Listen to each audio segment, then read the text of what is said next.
Peace and love, family. It's your girl, Sixthegoddis. And keep in mind, I'm a goddess and I'm sensitive about my shit.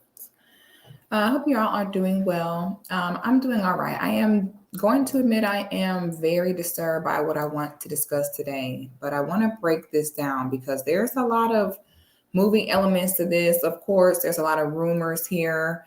So I'm just going to speak on what we know so far because it's a lot going on. So by now, I know most of you have heard about the story of Tyre Nichols, and I'm going to go into an article, and we're going to kind of look at what happened, and then I'm going to give some of my thoughts on this because a lot of elements of this story are not adding up to me, and they are confusing me.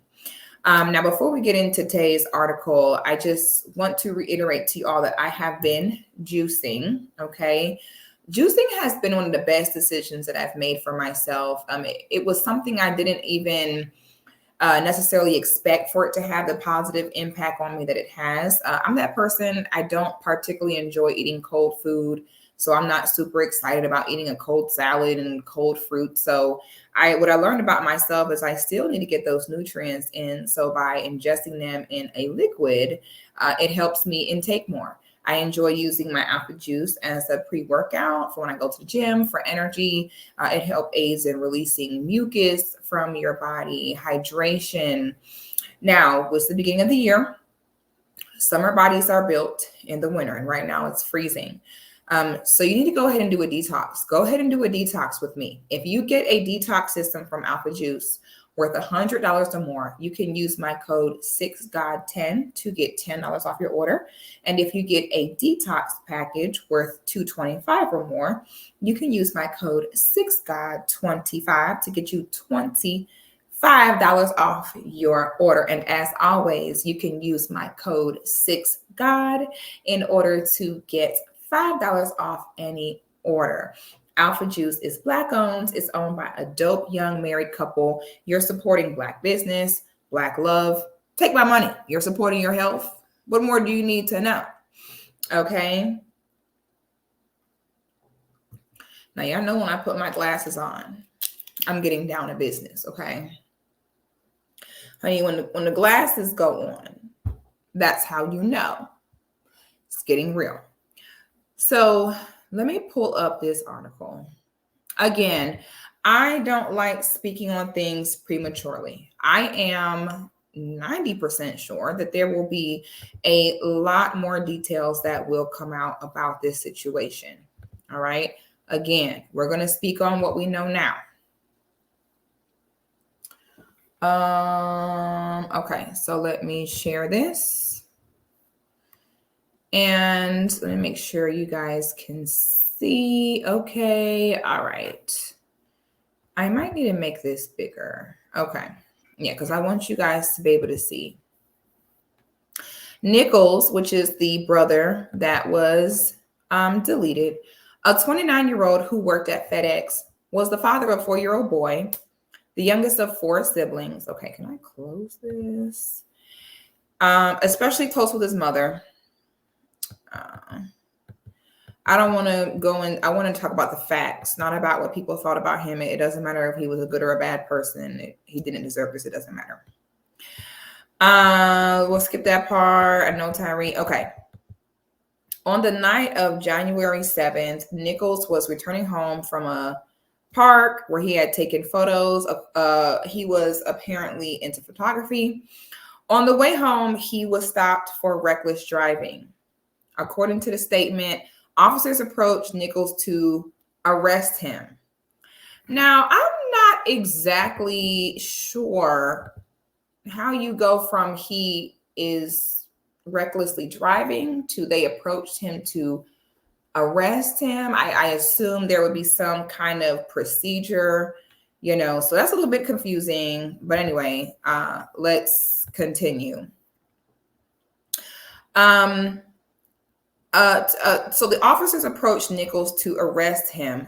A quote unquote confrontation occurred and Nichols ran away, police said.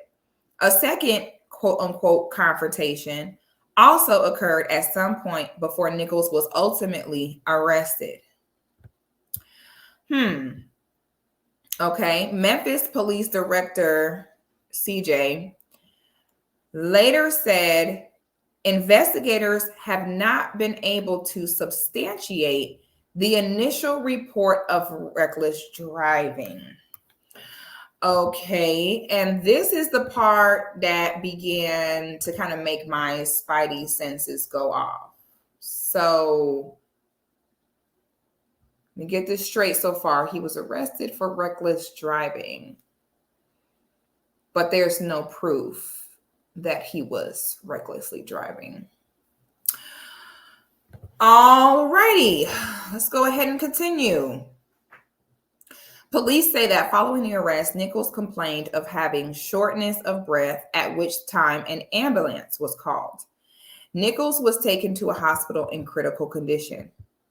Now, real quick, because I just pulled up this article, but I've researched other elements of this situation so far. Apparently, when the paramedics got on the scene, they were like twiddling their thumbs for like 15, 20 minutes while Nichols was kind of like propped up in the back of a squad car or something like that. Don't quote me on that verbatim, but it was something like the EMTs got there and was chilling. Like this man just got, beat to a pulp, and they got there and it was like taking their time. So, the level of cringe. He was taken to a hospital in critical condition. 3 days later, on January 10th, Nichols succumbed to his injuries. The Tennessee Bureau of Investigation said, but did not elaborate on what those injuries were. An official cause of death has not been released. Rodney Wells, Nichols' stepfather, said his stepson suffered a cardiac arrest and kidney failure because of beating by the officers. I'm trying not to show too much, graphic photos and stuff. I never watched the video. I don't want to watch it. I cannot ingest that into my psyche, being a Black woman myself, and then being a Black woman that is the mother of a Black boy. I just can't watch that. I don't want that nightmare in my head. Attorneys for the family said that an independent autopsy they commissioned found that Nichols suffered extensive bleeding caused by a severe beating. The full findings of the report were not made public. Whew, Lord, this is a lot. 4 videos were released Friday, including footage from police body cameras and street surveillance cameras. They showed officers first removing Nichols from his vehicle after pulling him over, an initial struggle when Nichols breaks loose and runs away from the officers, and then disturbing images of Nichols being restrained and beaten by 5 officers at an intersection. The video shows Nichols being kicked and punched in the head while being restrained, pepper sprayed, and struck multiple times with the baton. The first body camera video shows an officer approaching a car with his gun drawn while Nichols is forcibly pulled out and pushed to the ground by another officer. In the video, Nichols tells the officer he was just trying to get home. The officers continue to push him to the ground, and an officer pulls a taser, stun gun, and points it at Nichols' leg. Another officer pepper sprays Nichols before he breaks loose and runs down the street. Now, I already know what the coons and Uncle Tom's going to say. Why did he run? Why did he run? Let me tell y'all something, okay? When you are a Black person, it's late at night. There ain't nobody around here. We all know how these officers do with us. It is human nature to want to survive and protect yourself. So if anybody leave a comment saying that he should not have ran, I will block you. I don't want to hear that. Nobody going to just sit there when you could tell these folks is trying to get you.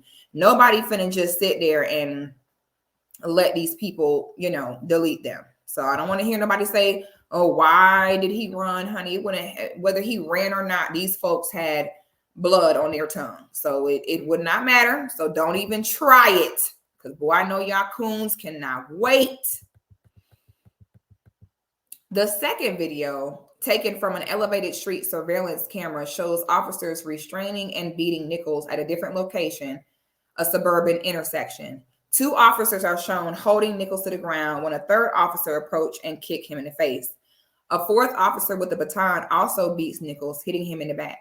Nichols stands up and stumbles while being held by 2 officers, when another one punched him in the face several times until the blows make Nichols collapse.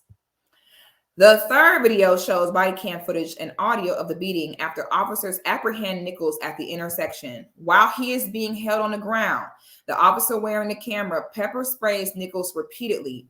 The officer later deploys the retractable baton. The fourth video shows body cam footage of an officer chasing and knocking Nichols to the ground at the intersection. The video is almost entirely obscured for several minutes, but audio conveys the apparent struggle for Nichols to catch his breath and the sound of handcuffs clicking.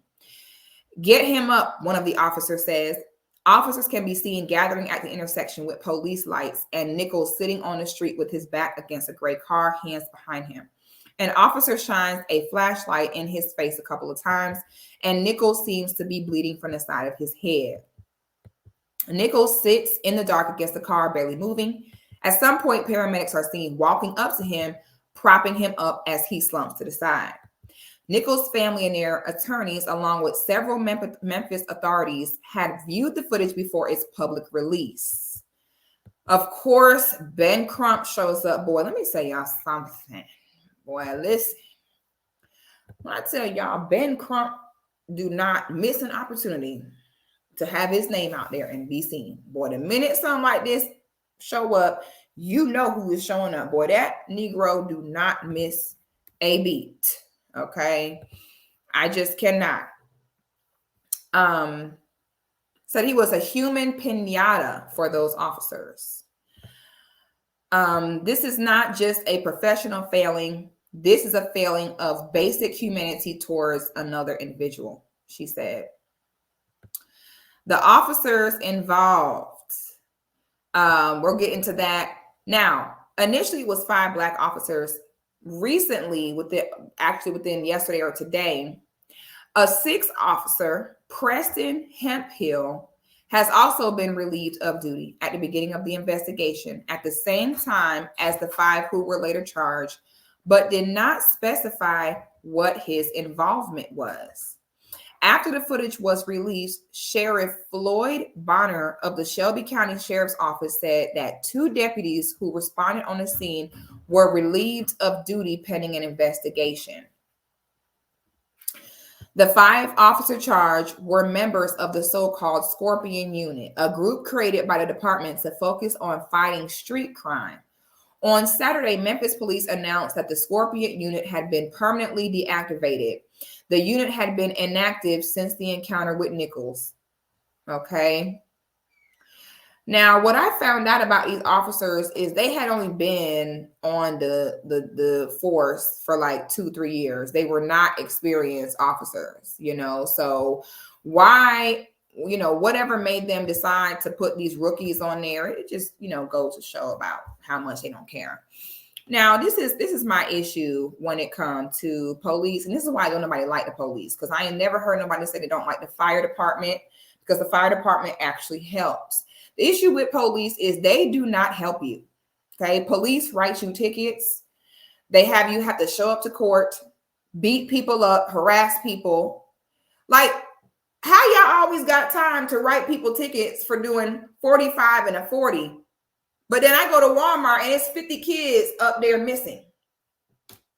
Why is it that y'all got all the time in the world to beat people up, harass people, but then you got women every day, okay, that's being deleted by men where they try calling y'all and y'all show up and don't have the discernment to help them out? You see what I'm saying? Like, if your job is to protect and serve, that's what you need to be doing. Now, the 3 professions that carry the highest risk of psychopathic tendencies are lawyers, doctors, and police.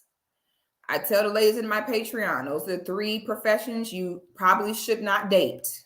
Okay. Now, the only thing, I have respect for the lawyers and the doctors because they get money. Okay. Doctors make money. All right. Lawyers make money. So I get it. I get it where even if it's long hours and a lot of crazy stuff you got to see and do, I can see why people still do it. They're trying to get that bread. But the thing about police is they is broke. Okay. Police do not make no money. They are poor. All right. The juice is not worth the squeeze. So this is why, in my opinion, if you wake up and decide that you want to be a police, you're not getting paid in money. You know what you're getting paid in? Power, redemption. Okay. These are the men where ain't nobody checking for you outside that badge. These are the men who you have some police where it might be a generational thing where he's one because his father was one and his father was one or whatever. But who wakes up and is like, I'm going to be a police and write people tickets and harass people and get on people's nerves? Okay. I may have had one time where I got pulled over by an officer where I did not just get asshole vibes. I'm sorry. They be assholes. Most of them give me very much so power trip, and then they love to be like, I'm a police. No one cares. It's not a cool job. We're not impressed. You give me very much, you got put in a locker in high school. Okay. You got put in a locker and now you're out for vengeance. And then people always love to say, oh, y'all say that until someone breaking your car or someone breaking your house, then you want to call them. Let me make something very clear. Didn't nobody hold a gun to nobody's head to make them be no police. And the citizens are the ones that pay them. All right. So we got to stop this whole, oh, y'all have a problem with police till you need them, sweetie. We pay the police. Okay. When they take them big old chunks of taxes out, people pay, we pay them.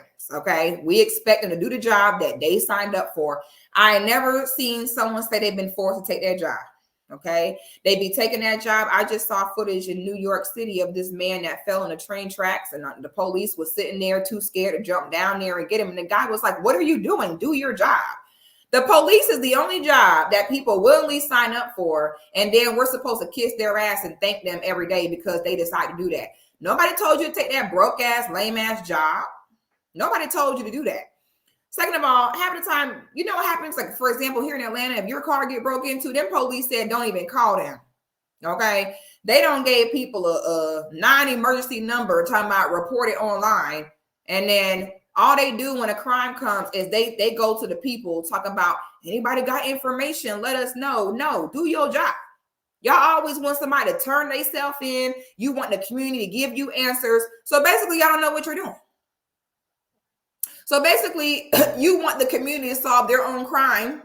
So basically, what the hell is the point of you? Okay. Now I saw this and I want to show you guys this because this is not making sense to me. All right. I haven't seen the footage of the beating, but from what I hear, they're saying that it's worse than the Rodney King beating. And it's like the worst thing people have seen. I'll take your word for it because I'm not watching it. So my thing is, why? This man seems non-threatening. Okay, Tyre, he had a normal job. Like he wasn't in the streets. Like it seems like he wasn't bothering anybody. He was close by his home. So he had a reason to be there. Like why? Why did y'all specifically choose to pick this man up yards from his home and beat him to death? It just doesn't make any sense. So I saw this and I want to show you all this and you tell me what you think. Now, again, this is strictly speculation. However, this would make sense. Okay. Because in my mind, I'm like, okay, what is this doing? Because in my mind, it's like, okay, so hold on, so it's giving personal, you know, so he was complying. You are saying that you cannot substantiate that he was actually, you cannot substantiate that he was recklessly driving or whatever. So what is the reason? Like that's a lot for these guys to come over here and beat this man to death. Like, why? Okay. So I saw this post and the post says that allegedly Tyre worked with one of the ex-girlfriends or baby mamas or something of one of the officers involved. And allegedly, you know, him and his little police friends, he hit them up like, hey, we about to go get this dude or something like that. And that's the other issue when it comes to the police is the good police will sit there and see all kind of BS going on and they won't say nothing. Okay. I have a friend who's an ex-cop and he said, how do you know if a cop is crooked? If he still has a job. And I said, damn. Okay. Because he said he lost his job when he went to speaking up about the injustices that he would see. And basically they all stick together. And if you try to come in there and speak on it, they will pretty much fire you. So he was like, when you see an officer that's still employed, that means he is compliant in the BS that goes on. And he said the BS goes on all day, every day. All right. So that's why I don't buy into the notion of good cop, bad cop. First of all, you're weird and you're a psycho, because why would you even want that job? You don't solve any crimes and you're poor. You dead broke. Okay. You barely making it. Why? So apparently in this video, you see one of the officers kind of taking photo and video of Tyre's, you know, beat up body. And allegedly, again, there's always going to be a lot of rumors when it comes to these situations. But allegedly, one of the officers took a picture of him and sent it to somebody and was basically like, hey, you know, is this your king type of vibes. Don't know if it's true. Now, the specifics on whether or not it was personal will come out eventually, but we don't have those details now. However, that would make a lot of sense to me if that was the case, because then it would make sense of why you just randomly chose to go after this brother and beat him senselessly. You know, even when you're studying like regular crime or watching like true crime, you know, and they'll always, forensic scientists will always say, like, if that person is hurt in their face, that normally it means it's something personal, you know. So for them to beat him like that, it definitely gives a personal situation. Again, you know, the truth is going to come out. I think it's so interesting. Like, literally, white supremacy could not wait for this to happen. White supremacy right now is like, you know what? Hold my beer. Finally, we have a case where a black man was beaten by other black men. Thank you, Lord. Because a part of the way that white supremacy justifies what it does is by saying, oh, black on black crime, you know, y'all can't get mad at what we do because look at what you do to each other, even though every single race commits crimes against each other. Okay. But every time white supremacy wants to dodge accountability, it's always, oh, you know, look at you Negroes, what you did to each other. So you can't say nothing about what we did. You know, it's just disgusting. Like this situation, I'm so exhausted. You know, I stay ready, so I don't got to get ready. When situations like this happen, you know, it doesn't necessarily surprise me. If I've said it once, I've said it twice. There ain't no such thing as a black cop. Once you're a cop, you blue, and that's just it. But it's so funny because even within that organization, any other time that we have officers do things to black people, you got to jump through hoops to get them arrested. Then sometimes they arrest them and then they put them in fake jail, but they're not really in jail. And they have whack charges. They don't get the right sentencing. But white supremacy was so excited when it was 5 black men that did it to another black man. That was the fastest arrest I've ever seen. Wow. So that means you guys are capable of moving swiftly when stuff like this happens to black people. You just chose not to the whole time. So I'm not going to sit and preach the black on black crime thing. Black on black crime is a scam. It's not real. But, you know, this being personal would make sense. That means you would know where he lives. You know, it sucks getting into beef with people who are police because they do have access to a database to find out where you live, find out your real name and your information, and they do abuse it. I have been doxxed myself by a policeman who was obsessed with me and ended up using the system to find out my government name and information. So I know it's a real thing. They will abuse the access to information that they have if they don't like you. So, you know, my heart really goes out to this man's family. To me, that is like the worst nightmare for a family to have to go through. And y'all tell me your thoughts in the comments. Would it make sense to you if this was personal? Because who does this? You know, who does this? So y'all tell me your thoughts, ladies. If you like today's makeup look, I did this look live in my Patreon. I show how I do my hair, my makeup, the process, the products, tips I use. I do not gatekeep. Information will be in the description. Subscribe to the channel, leave a comment, like the video, and I will see you all on the next one.